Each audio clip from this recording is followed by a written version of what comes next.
त्याच्यात सगळं सगळं गुंडाळलं जातं. भक्ती कुठं राहिली?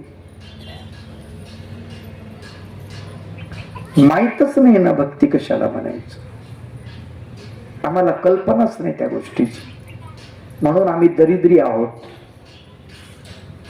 सडका देह मागितला देवानी. अरे मेळीये जन्म दिदले, मोळीये दिदले, रुबणीये दिदले, शिवणीये दिदले, बा एक जन्म येथ दिजो का. एक तर देऊन टाक म्हणे, देऊन तर पाय. सडका देऊन टाक, संपलेला देऊन टाक. आता प्रपंचाच्या कामाचा नाही म्हणून तर देऊन टाक. तोही देणं होत नाही. नाही बाबा अजून राहिलं. आता अजून काय राहिलं? गेल्या ना निम्म्या शिड्या नदीवर गेल्या. सगळी तयारी झाली ना, खड्डा खोदून तयार आहे ना आपला. मडक सुद्धा तयार आहे कुंभाराकडं. जे धरणार आहेत ना पुढं सगळे तयार आहे.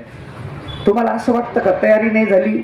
आपल्या अंगावर जे पांघरून टाकतात ना कफन, ते बी तयार आहे. सगळं तयार आहे. दुकानदाराकडे तयार आहे. ते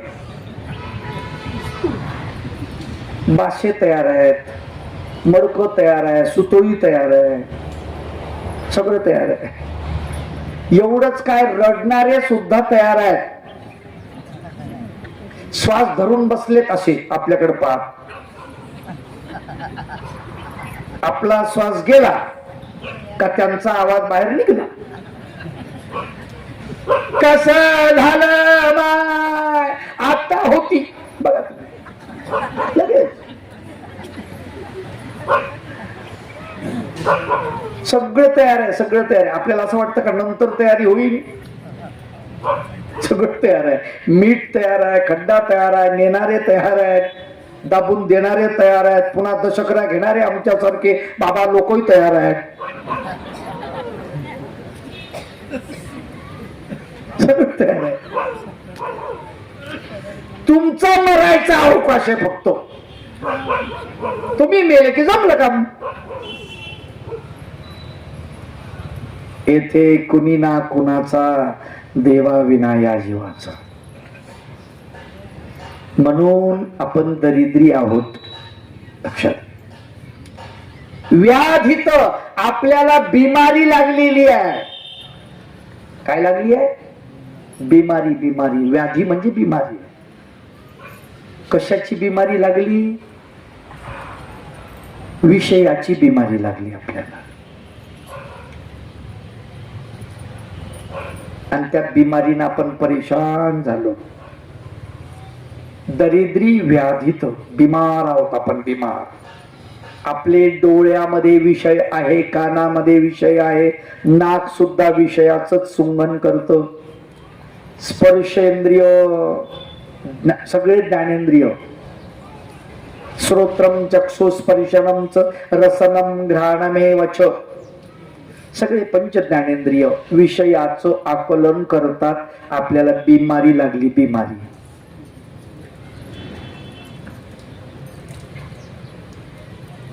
विषयाचं दर्शन घेण्याची बिमारी लागली. हे असं 2-2 वाजेपर्यंत पाहणं रात्री म्हणजे काय? बिमारी विषयाची. पाहो आवडे, देवो आवडे, घेवो आवडे, बोलो आवडे, बैसो आवडे. ही जी आवड निर्माण होते ना, ही विषयाचीच आहे माय बाप. स्वामी चक्रधर महाराज आज असते ना, तर एक वचन त्याच्यात टाकलं असतं याच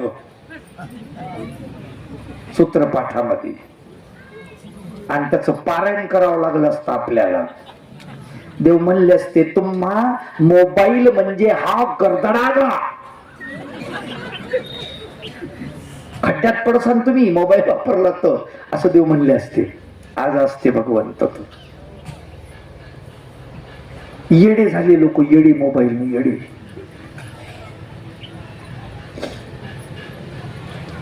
म्हणून म्हणलं बिमारी लागली आपल्याला ती. किती येडे झाले.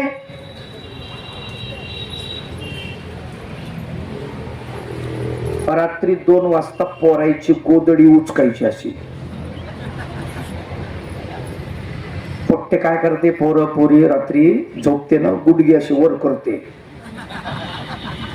आणि तशी झोपते ते पाहते, दिसलं ना पाहिजे. उन्हाळ्यात पांघरून मरायला लागली गरमीनं माणसं, उन्हाळ्यात पांघरून. समजाव काहीतरी काळ बेंद्र आहे. चोर पावलानं जायचं त्याच्याकडं, पोरायकडं. लक्ष ठेवत जा बरं का पोरायवर. अंगावरच पांघरून भरकम काढायचं, आपोआप सगळं उघड पडत. दोन मस्काडात ठेवून द्यायच्या आणि आपण येऊन शांत झोपायचो. ते गाल चोळत बसतो. सकाळी उठल्या माझं लय लागलं का रे? ते पण रात्री कोण आलती, आई होती का कोण होती?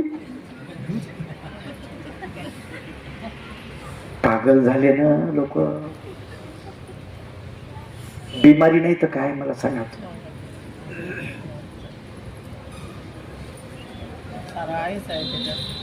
डॉक्टरांचं म्हणणं आहे, लक्षात ठेवा, येत्या 10 वर्षामध्ये 5 वर्षाच्या लेकराला चष्मा लागेल. प्रत्येक मुलाला लागेल. कारण त्याच्या डोळ्याचा रॅटिना ज्याला म्हटलं जातं तो जाणार आहे. संरचना जी आहे शरीराची ती या यंत्रासाठी नाही केलेली. बघा हो, बघू नका असं माझं म्हणणं नाही, पण त्याला काय काहीतरी लिमिट असते का नाही. ते एकनाथ बाबाचं एक भारूड आहे, भारूड. त्याच्यामध्ये त्याचा असा अर्थ आहे, अति सर्वत्र वर्जयत. अति करू नका.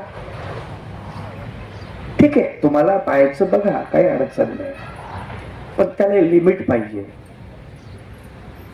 त्याला त्यांनी फार सुंदर भारूड लिहिलंय.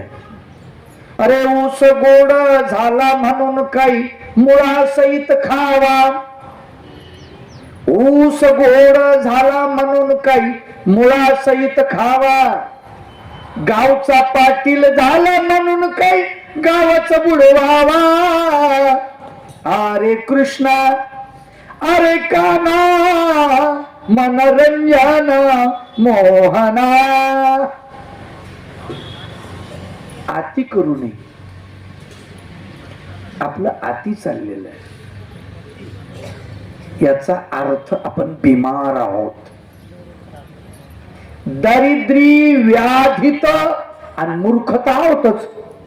त्यात काही वादच नाही. कोणी आपल्याला मूर्ख म्हणलं तर राग येऊ देऊ नका. तुमच्या पाया पडून सांगतो, मलाही म्हणलं तर काही अडचण नाही, कारण मूर्ख आहोत आपण.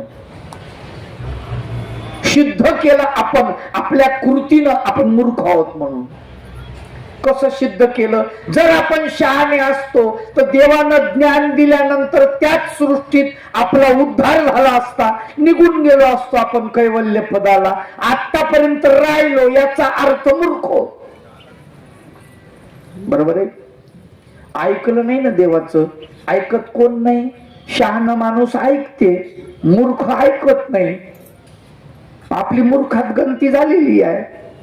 म्हणूनच देवाला पुन्हा अवतार घ्यावा लागला आणि आपल्याला ज्ञान द्यावं लागलं. मूर्ख आहोतच आपण. त्याच्यात काही शंका आहे का आपण मूर्ख नाही म्हणून?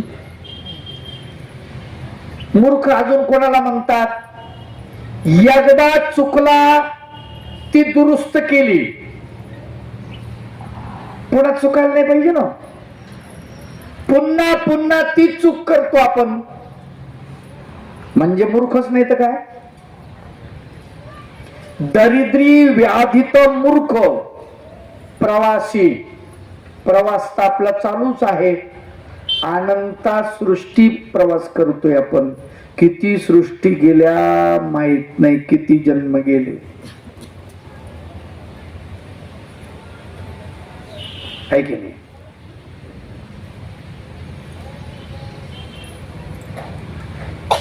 किती सृष्टी गेल्या पता आहे आपल्याला? अनंता सृष्टी आपल्या वाया गेल्या. किती जन्म वाया गेले त्याची न गणती. आता तरी उठ काही, लावी पुण्य रूपा, तुला उद्धराया आहे कृष्ण मंत्र सोपा.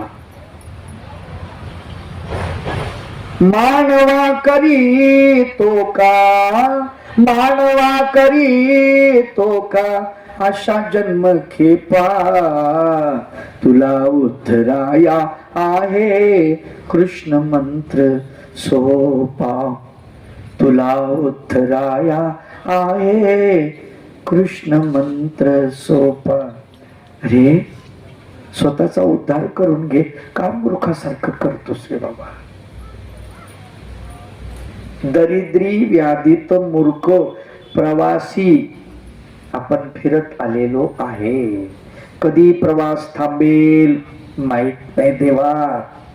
शिरलो रे बाबा, थकलो आता फिरून फिरून, अनंत सृष्टीच्या चक्र मारून थकलो देवा. आता माझा उद्धार कर असं तर म्हणा कमीत कमी देवाला. म्हणून आपण प्रवासी आहोत. आपण कैवल्य गडाला पोहोचल्याशिवाय आपला प्रवास थांबणार नाही. स्वर्गातून मृत्यूलोकात, मृत्यूलोकातून चैतन्य फळापर्यंतच्या मोक्षामध्ये, चैतन्य फळापर्यंतच्या मोक्षापासून परत नरकामध्ये, मनुष्य जन्मामध्ये, असं आपला प्रवास सारखा सुरू आहे. स्वर्ग, नरक, कर्मभूमी, मोक्ष, चतुर्विध कर्म फळी आपलं गमन आहे. प्रवास सुरूच आहे. परमेश्वराच्या प्राप्तीशिवाय थांबणार नाही हा प्रवास. आणि सेवक म्हणजे दास. आपण दास तर आहोतच, सेवक आहोत. कुणाचे? देवतांचे सेवक आहोत, जीवाचे सेवक आहोत, प्रपंचाचे सेवक आहोत. आहे की नाही? सगळ्यांचं ऐकतो आपण, सगळ्यांचं ऐकतो. पत्नीचा ऐकतो, मित्राचा ऐकतो, मित्राचा ऐकतो, दुश्मनाचं बी ऐकतो. फक्त ऐकत नाही ते देवाचं. सगळ्यांचं ऐकतो, सगळ्यांचं ऐकतो. बघा, पत्नी म्हणते आपल्याला आमकाम का ना, तुम्ही असं करायचं, आपल्याला घर बांधायचं चांगलं. बरोबर, ठीक आहे, काय हरकत नाही.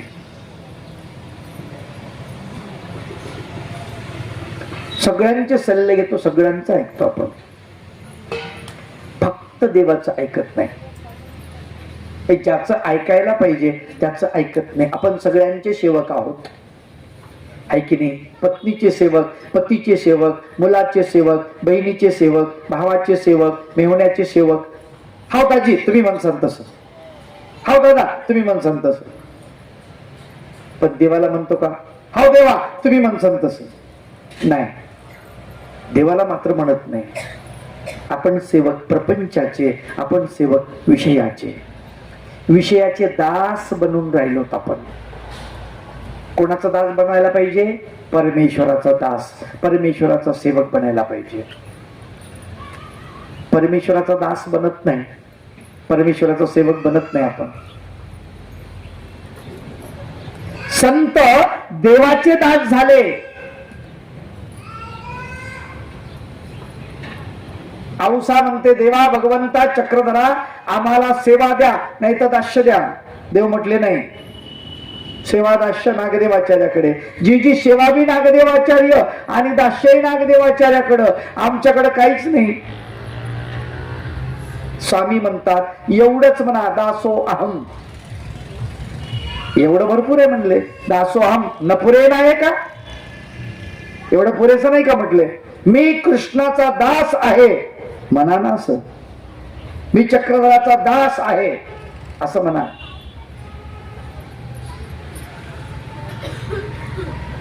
आमच्याच्यानं ते म्हणणं होत नाही. अरे साधा परळी वैजनाथला, वैजनाथाच्या मंदिराच्या बाहेर थांबलेली आहे. आतमध्ये म्हाताऱ्या बाया टाकल्या आणि धाड आली होती त्या काळामध्ये, धाड मुस्लिमांची. नागदेव आचार्य काही तरुण मंडळी घेऊन घाटाकडे निघून गेले. म्हाताऱ्या माणसाला जाणं शक्य नव्हतं. म्हातारी माणसं, वृद्ध स्त्रिया, काही स्त्रिया या सगळ्यांना घेऊन साधा परळीला वैजनाथाच्या मंदिरामध्ये घुसलेली आहे. बाहेर बसली. गाव पळून गेला अख्खा. गावात एकही पुरुष नाहीये. एवढ्यांच्या धाडी आल्या, पळा पळा पळा, सगळे पळून गेले. कोणी थांबायला तयार नाही. अख्खं गाव ओस पडलेलं. आणि त्या वैजनाथाच्या मंदिराच्या त्या पायरीवर समोर बसलेली आहे साधा. घोड्यावरती ते आले शिपाई. कोण आहे रे इकडे? कोण नाही रे? चक्रधराची दासी आहे इथे, दुसरं कोण नाही आहे. आई नमस्कार, गेली निघून. केवढी कमाल आहे.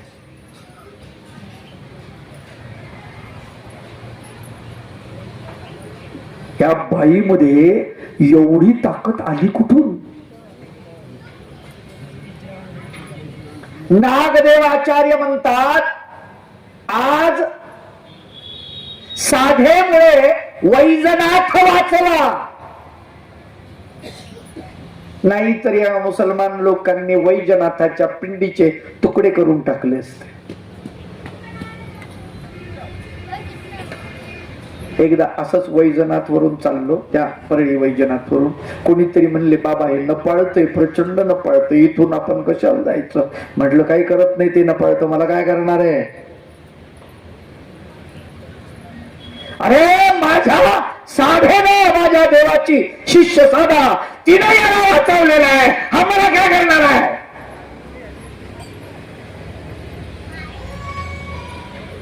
आमच्या पंथाचे तुझ्यावर उपकार आहेत वैजनाथा, आमच्या पंथाचे उपकार आहेत तुझ्यावर. किती सामर्थ्य आलं तिच्यामध्ये. कोणाची सेवा काय ही? चक्रधराची. आम्ही विषयाचे सेवक बनलो, प्रपंचाचे सेवक बनलो. प्रपंचासाठी कबाड कष्ट. सकाळी पहाटे 4 वाजतापासून उठा, दिवस मावळला तरी काम करा. नांगर वखर आमक टमक येऊ त्यो. बाबा प्रपंचाच्या रगड्यामध्ये काहीच होत नाही हो. दास झालो प्रपंचाच्या, दास, सेवक झालो.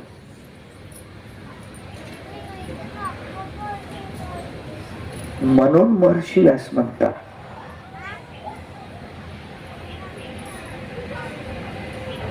हे 5 माणसं जिवंत असून मेलेले म्हणले. दरिद्री, व्याधिता, मूर्ख, प्रवासी, नित्य सेवक. हे 5 माणसं जिवंत असून मेल्यासारखे. काय उपयोग आहे त्यांच्या जन्माला? जिवंत असण्याला काय उपयोग आहे?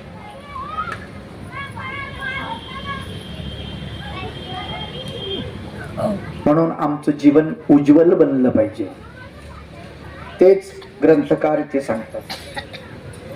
जयाचा विकास थांबला, तो जिवंत असून मेला. लोहार भात्यागत जगला, श्वास घेतो मनोनी. लोहाराचा भाता ज्याप्रमाणे श्वास घेतो सोडतो, तशा प्रकारे आपला शरीराचा हा फुफ्फुसाचा भाता श्वास घेतो आणि सोडतो. एवढंच लोहाराच्या भात्यासारखं आपलं हे फुफ्फुस आहे. नाही ते जिवंत, याला प्रमाण काय? गती नाही, मती नाही, जीवनामध्ये प्रीती नाही, स्वातंत्र्याची प्राप्ती नाही, कैसे जीवन ते. गती नाही आपल्यामध्ये, शुद्ध अशी आमची मती नाही, जीवनात आमच्या प्रीती म्हणजे प्रेम नाही. सगळा क्रोध, राग, द्वेष, काम, क्रोध, मद, मत्सर याच्यामध्ये बुडून गेलो. लोभ, मोह, प्रीती कुठे आहे? नाही ना. स्वातंत्र्याची प्राप्ती नाही, आपण स्वतंत्र नाव. बांधलेत, आपण बांधलेत, प्रपंचाला बांधलो, पत्नीला बांधलो, मुलाला बांधलो, आपण घराला बांधलं, आपण म्हणजे बंधनामध्ये गुंतलोत, आपण बांधल्या गेलो, प्रत्येक गोष्टीमध्ये आपण बांधल्या गेलो, बंधनात आहोत. गीता शास्त्र नाही कळले, निरक्षर जीवन जगले, दुसऱ्याच्या तालावरी चाले, ते कैसे जीवन. गीता शास्त्र आम्हाला कळलं नाही.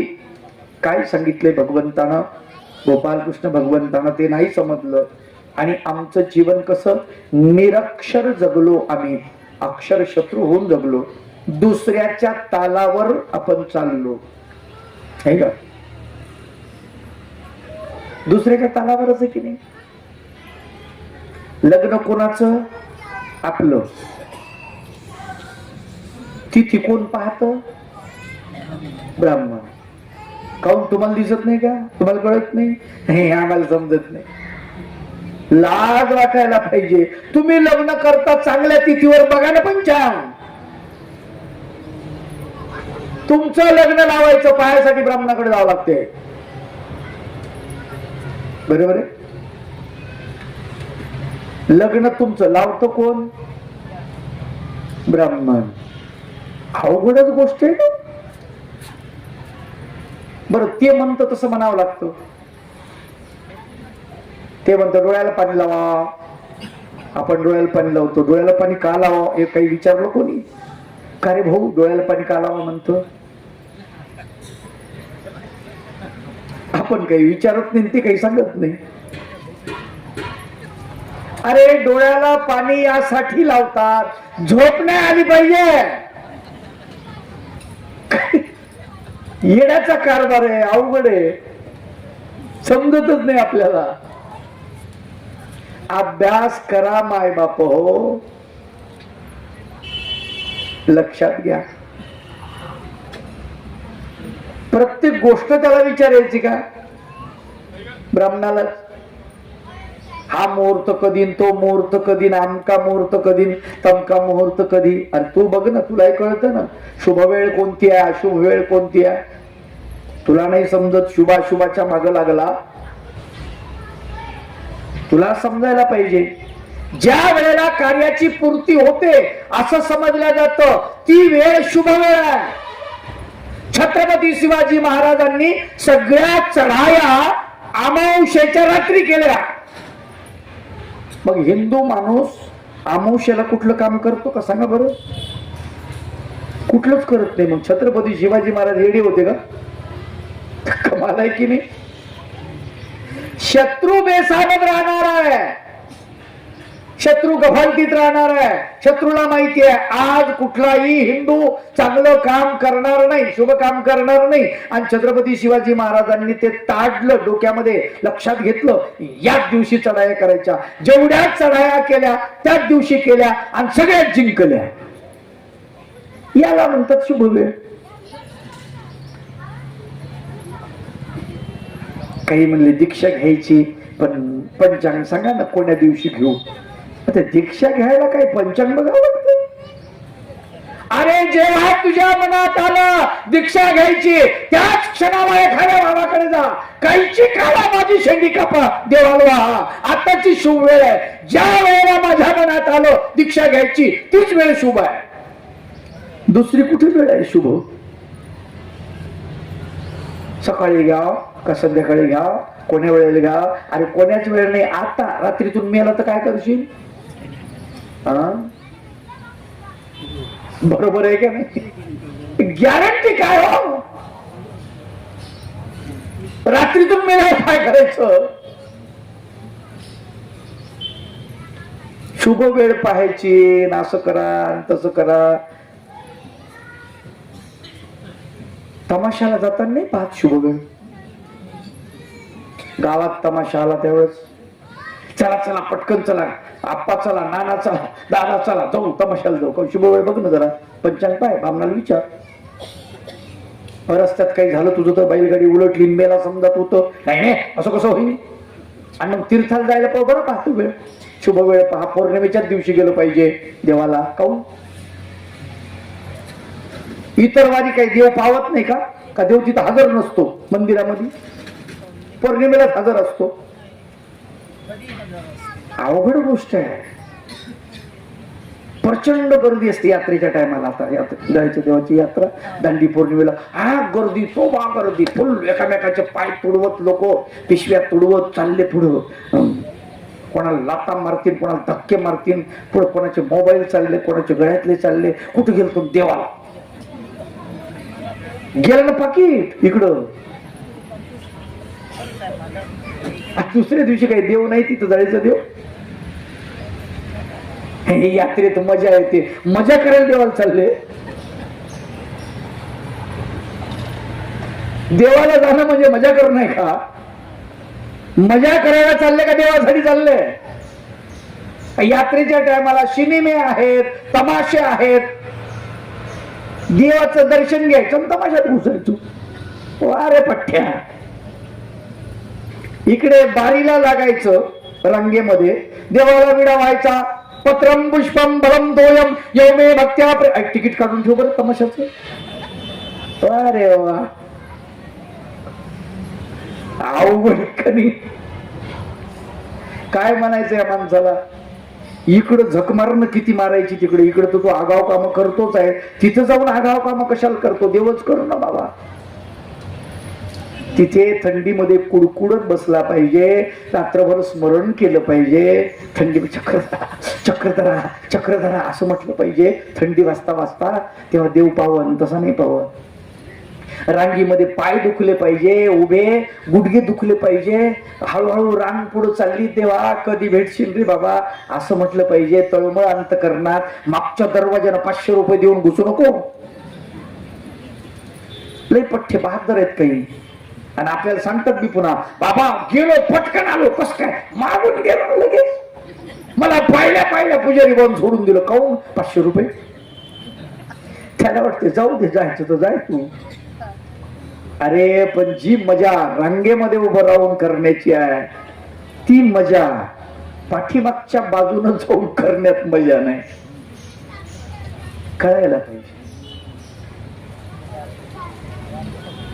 आमच्या जीवनामध्ये गती नाही, विकास नाही, प्रीती नाही.